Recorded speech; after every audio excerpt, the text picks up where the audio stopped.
철학자 로베르토 에스포지토는 근대 주권을 일종의 면역 장치로 보았다. 면역이라는 의미인 임무타니스는 라틴어 무누스가 어원이다. 임무니타스는 개인을 타인과 묶는 구체적 의무나 책임을 의미하는 무누스의 일시적 혹은 확정적 면제를 뜻한다. 즉 고대 로마에서는 임무타니스는 타인에 대한 의무나 특정 법의 적용을 면제받는 것을 의미한다. 무누스의 기원을 둔 또 다른 개념으로 코무니타스가 있다. 코무니타스는 의무나 증여를 위해 타자와 함께 묶이는 것으로 임무니타스와 대립된다. 임무니타스는 공동체를 의미하는 코무니타스가 공동체의 이름으로 개인의 것을 박탈한다는 바에 대한 방어와 저항으로 나타나며 외부의 힘을 막아내는 개인의 경계를 구축한다. 또한 타인과의 묶임에서 면제된 자율적 개인의 임무타니스는 코무니타스인 공동체의 부정과 결여라는 의미로 제시되기도 한다. 어원적 의미에서 보듯이 면역은 타자와 경계를 설정하는 법적, 정치적 차원의 문제이다. 이러한 관점에서 에스포지토는 토머스 홉스의 사회계약론에서 주권과 면역의 연관성을 밝히고 근대 주권의 면역 패러다임이 갖는 문제점을 지적한다. 홉스는 자연상태는 만인에 대한 만인의 전쟁 상태이며 인간은 자신의 생명을 보호하기 위해 타자를 죽여도 상관없는 본래의 권리인 자연권을 갖고 있다고 말한다. 그리고 죽임을 당할 수 있다는 두려움으로부터 인간이 자신을 보호할 수 있도록 이성을 앞세웠다. 에스포지토에 따르면 홉스가 말하는 이성은 일종의 면역체계로 홉스는 모든 살아있는 유기체를 일종의 자연적 면역체계로서 이성을 지닌 존재로 가정하고 이성을 통해 외부 행위자로부터 보호받을 수 있는 것으로 본다고 설명한다. 그리고 이 자연적 면역체계에 문제가 생겼을 경우 기존 체계인 개별적 이성은 2차적인 면역 장치로 대체되는데 이것이 바로 주권이다. 홉스의 사회계약론에서 근대 국가의 형성은 개인들이 안전을 위협하는 상황에 대응하고자 절대 권력을 지닌 주권자를 세우는 것에서 시작된다고 설명한다. 홉스가 보기에 개인은 사회성을 타고나지 않았으며 절대적 주권자의 조건하에서 원자적 개인으로서 자율성을 실행할 수 있다. 근대의 주권은 내부적으로는 개인들이 공동체의 원자적 일원으로 살게 하고 외부적으로는 타자들과의 경계를 분명히 하고 이질적 요소의 유입을 막으면서 인공적 평화를 유지하는 것을 목적으로 한다. 이는 면역 과정에서 유기체가 외부 생물의 위험에 노출될 때 항체가 형성되는 생의학적 자기방어 시스템과 유사하다. 이렇게 법적 정치적 차원에서 개인의 생명을 보존하는 방식과 생의학적 차원에서 유기체가 생명을 보존하는 방식 사이에 유사성이 존재하기 때문에 에스포지토는 주권을 일종의 면역 장치로 본 것이다. 근대의 주권 개념이 면역 패러다임으로 가능함에 따라 외부의 타자성과 이질성은 점차 위협적인 것이 되며 개인의 삶과 사회의 삶을 방어하고 수호하는 것이 근대 국가의 가장 중요한 존립 근거가 되어버린다. 에스포지토는 홉스를 비롯한 서양의 근대 정치 사상가들이 타자와 이질적 요소를 철저히 배제하여 내부의 안전을 보장하는 것만으로 면역을 이해함으로써 주권이라는 이름으로 동질성을 지닌 생명만 보존하고 이질성을 배제하는 생명을 통제하는 정치를 작동하게 하여 전쟁에서 벌어지는 대량 학살과 같은 죽음을 정당화한다고 비판한다.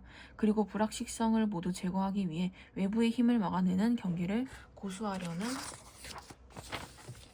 지치가 원래의 환경이나 자신의 성분을 이물질로 인식한다는 과잉 면역으로 작동하면서 내부적으로는 공동체의 생명력을 잃게 만든다고 보았다.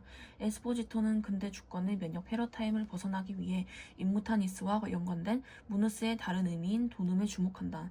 도눔은 선물이라는 의미이지만 단순한 선물이 아니라 일종의 증여로 다른 이에게 대가를 기대하지 않고 선물을 주는 것을 의미한다. 에스포지토는 증여로서의 무누스라는 측면에서 면역 메커니즘의 의미가 무엇인지 드러낸다.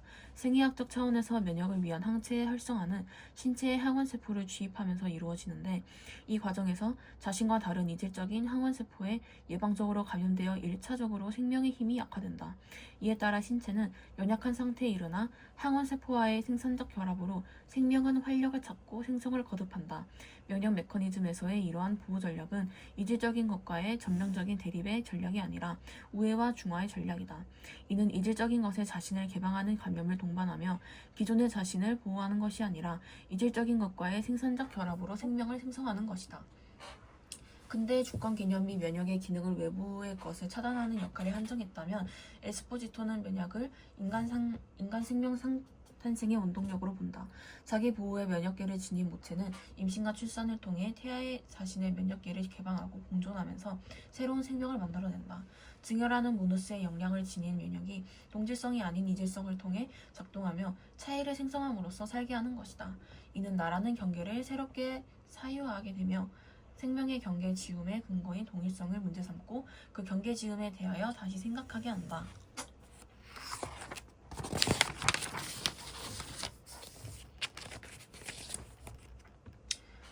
미국의 생물학자 윌슨은 하등생물에서 고등생물에 이르기까지 일관되게 적용될 수 있는 생물학을 목표로 사회생물학을 주창하였다. 그는 사회생물학을 모든 사회행동의 생물학적 기초에 관해서 세계적으로 연구하는 학문이라고 정의하고 사회를 유전학과 진화론에 기초하여 규명하지 않는다면 사회현상을 올바르게 설명할 수 없다고 강조했다. 특히 그는 인간의 윤리 문제도 생물학적 검증을 거쳐야 한다고 주장하였다. 사회와 윤리 등과 관련된 인간의 의식도 뇌의 시상하부와 대뇌 변형계에 있는 정서 중추에 의해 형성되어 제어되며 유전자의 특성이 이기적이든 이타적이든 생명체가 지니는 특성은 결국 유전자에 의해 결정된다는 것을 부인할 수 없다는 것이다. 윌슨의 이러한 주장에 대해 인문학적 통찰이 부족하다는 비판도 존재하는데 이러한 비판을 방어할 수 있는 철학적 근거로서 화이트헤드의 유기적 철학도 제시되기도 한다. 화이트헤드의 유기체 철학을 이해하기 위해서는 그가 자신의 철학에서 이념적 기초로 제시한 개념인 현실적 존재자에 대해 이해해야 한다. 화이트헤드에 따르면 현실적 존재자는 세계를 구성하는 궁극적 실체이다. 현실적 존재자는 다양한데 신도 허공 속에 부유하는 먼지도 우리 몸을 이루고 있는 세포도 모두 현실적 존재다. 이들은 존재적 중요성이나 기능에는 차이가 있지만 현실적 존재라는 면에서 같다. 화이트헤드에게 있어 현실적 존재자란 과거를 주어진 조건으로 하여 미래를 새롭게 창출하는 과정 속의 실체이다. 그런 점에서 신도 먼지도 세포도 순수하게 독립적으로 존재하는 것은 불가능하다. 현실적 존재자는 과거, 현재, 미래로 이어지는 일련의 과정 속에 있기 때문이다. 화이트헤드는 우리의 현실 세계는 현실적 존재자들 사이의 관계망으로 이루어진 하나의 유기체라고 하면서 현실적 존재자들의 협력적이고 유기적인 관계를 강조하였다. 특히 그는 각각의 현실적 존재자들이 서로를 파악하는 과정인 공제와 통일성을 이루는 과정인 합생을 거쳐 새로운 현실적 존재자가 생성되며 이 새로운 현실적 존재자는 다시 그러한 과정을 거쳐 또 다른 새로운 현실적 존재자를 생성하는 데 참여하게 된다고 보았다. 이때 일련의 과정은 존재의 목적을 실현하기 위해 이미 정해져 있는 질서를 따르는데 하나의 현실적 존재자는 후속하는 새로운 현실적 존재자에게 주어진 조건, 즉 여건이 되고 또 그 구성 요소가 될 수 있다고 하였다. 나아가 화이트헤드는 우리가 현재 보고 있는 현실적 존재자는 질서에 따라 변화하는 존재이기 때문에 이전 단계로 되돌릴 수 없는 고유성을 갖는다는 점을 강조했다. 화이트헤드가 현실적 존재자는 조각난 단편이 아니라 펄떡거리는 경험의 바물이라고 표현한 것은 현실적 존재자의 특성을 역설한 것이다. 그렇다면 화이트헤드의 철학이 생물학과 어떤 연관이 있는 것일까? 화이트헤드는 현실적 존재라는 주체적으로 소멸하지만 객체적으로 불멸한다는 점을 피력하였다.